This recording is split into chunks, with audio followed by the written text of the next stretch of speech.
Like the Freemasons, the Illuminati, their concepts and esoteric knowledge traces back thousands of years to the Egyptian mystery schools and religion. However, this order was first publicly identified in 1776, the same year America signed the Declaration of Independence. On May 1st, 1776, May Day, Adam Weishaupt, professor of law at Ingolstadt University, officially formed the Bavarian Illuminati. Fritz Springmeier wrote, "The Illuminati is the continuation of the mystery religions of Babylon and Egypt, and the bloodlines of the Illuminati go back to people who at one time lived in Babylon and Egypt." David Icke wrote, "The bloodlines and the Illuminati secret society network through which they manipulate has been the force behind many of the major empires of history. In ancient times, Sumer and Babylon were both headquarters for the Illuminati in the land now called Iraq, and Egypt was also extremely important to them. It was the accounts, texts, and artifacts from Sumer and Babylon that were burned or looted from Iraqi museums in the wake of the American and British invasion. After Babylon, the Illuminati bloodline network moved its headquarters to Rome, and it was during this time that we had the Roman Empire and the creation of the Roman Church, or institutionalized Christianity. The Roman Catholic Church structure, controlled by the Jesuit secret society, remains at the heart of Illuminati operations. The operational headquarters moved into Northern Europe after the fall of the Roman Empire, and for a period it was based in Amsterdam, the Netherlands. This was when the Dutch began to build their empire through the Dutch East India Company, and they settled South Africa. In 1688, William of Orange, one of the bloodlines, invaded England from the Netherlands and took the throne as William III in 1689. William ruled jointly with Queen Mary and then by himself after her death in 1691. In that year, William signed the charter that created the Bank of England, and the global banking system began to emerge. Banking and manufactured debt has always been one of the main vehicles used by the bloodlines to control humanity. From this time, the bloodlines and their Illuminati secret society network moved their center of operation to London, and what followed, of course, was the great and enormous British Empire. This was not the empire of the British, in truth, but that of the Illuminati bloodlines based in Britain. This expansion of the British and other European empires to all parts of the world exported the bloodlines to every continent, including, most importantly today, North America.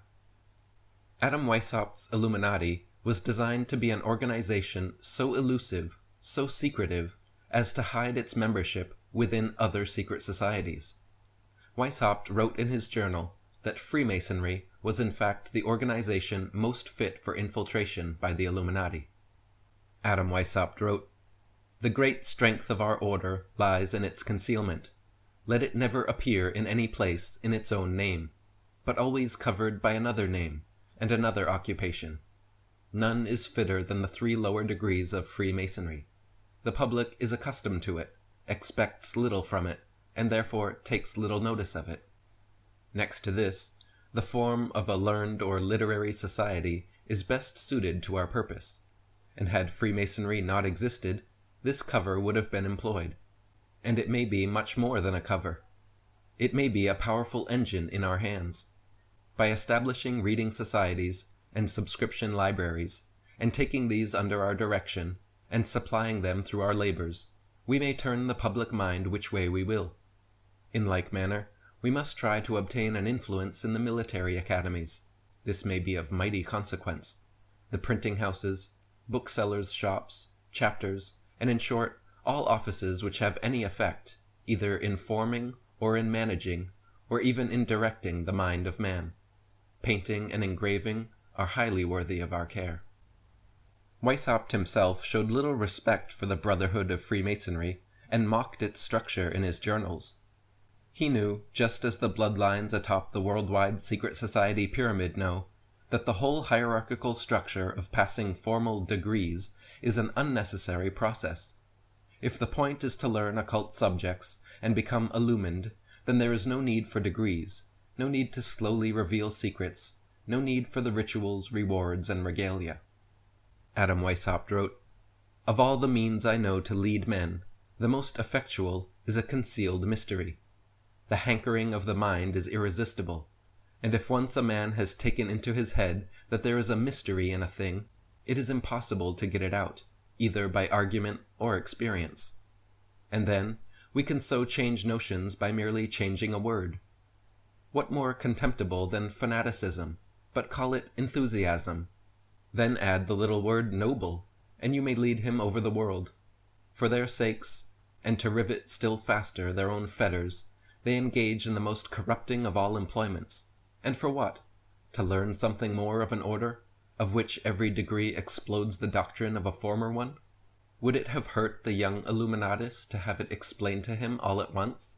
Would not this fire his mind, when he sees with the same glance the great object, and the fitness of the means for attaining it? Would not the exalted characters of the superior, so much excelling himself in talents and virtue and happiness, otherwise the order is good for nothing, warm his heart, and fill him with emulation, since he sees in them that what is so strongly preached to him is an attainable thing? No, no, it is all a trick. He must be kept like a child, amused with rattles and stars and ribbons, and all the satisfaction he obtains is, like the Masons, the fun of seeing others running the same gauntlet. John Robison was a Mason invited to join the Illuminati in the late 18th century.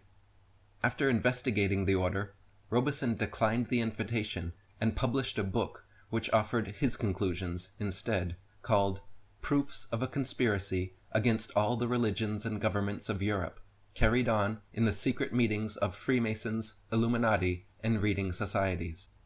John Robison wrote, "In short, I have found that the covert of a Mason lodge had been employed in every country for venting and propagating sentiments in religion and politics that could not have circulated in public without exposing the author to great danger.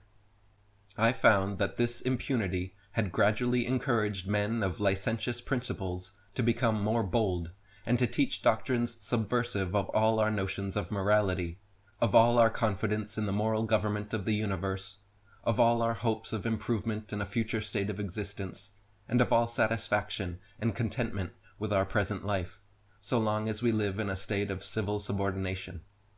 I have been able to trace these attempts made through a course of 50 years.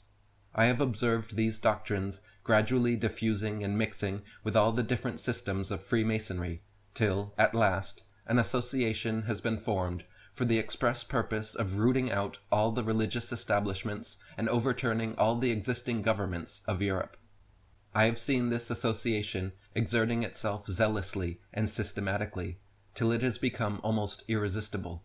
And I have seen that the most active leaders in the French Revolution were members of this association, and conducted their first movements according to its principles, and by means of its instructions and assistance, formerly requested and obtained. And lastly, I have seen that this association still exists, still works in secret. The association of which I have been speaking is the Order of Illuminati, abolished in 1786 by the Elector of Bavaria, but revived immediately after, under another name, and in a different form, all over Germany. It was again detected and seemingly broken up, but it had by this time taken so deep root that it still subsists without being detected, and has spread into all the countries of Europe.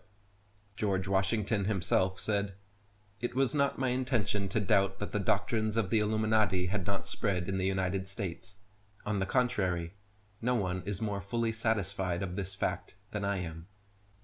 As Robison alluded, the Illuminati was abolished in 1786, but was then revived immediately after under different names. It became increasingly obvious to the good guys of European Freemasonry that even more drastic measures would have to be taken against the Illuminati. In 1794, the Duke of Brunswick, the Grand Master of German Freemasonry, wrote a letter to his brethren recommending the dissolution of the entire organization, due to the fact that it had been infiltrated and was being manipulated by unseen hands. The Duke of Brunswick wrote, "I have been convinced that we, as an order, have come under the power of some very evil occult order. profoundly versed in science, both occult and otherwise, though not infallible, their methods being black magic, that is to say, electromagnetic power, hypnotism, and powerful suggestion. We are convinced that the order is being controlled by some sun order, after the nature of the Illuminati, if not by that order itself. We see our edifice crumbling and covering the ground with ruins. We see the destruction that our hands no longer arrest. A great sect arose, which, taking for its motto the good and the happiness of man, worked in the darkness of the conspiracy to make the happiness of humanity a prey for itself. This sect is known to everyone. Its brothers are known no less than its name. It is they who have undermined the foundations of the order to the point of complete overthrow. It is by them that all humanity has been poisoned and led astray for several generations. They began by casting odium on religion. Their masters had nothing less in view than the thrones of the earth, and the governments of the nations was to be directed by their nocturnal clubs. The misuse of our order has produced all the political and moral troubles with which the world is filled today. We must, from this moment, dissolve the whole order. The Illuminati, just 18 years after its official formation, was so powerful and influential that its infiltration into Masonry caused the Duke of Brunswick to try and, quote, dissolve the whole order. Neither Freemasonry nor the Illuminati were dissolved, however, and their power and influence has only increased in the centuries since.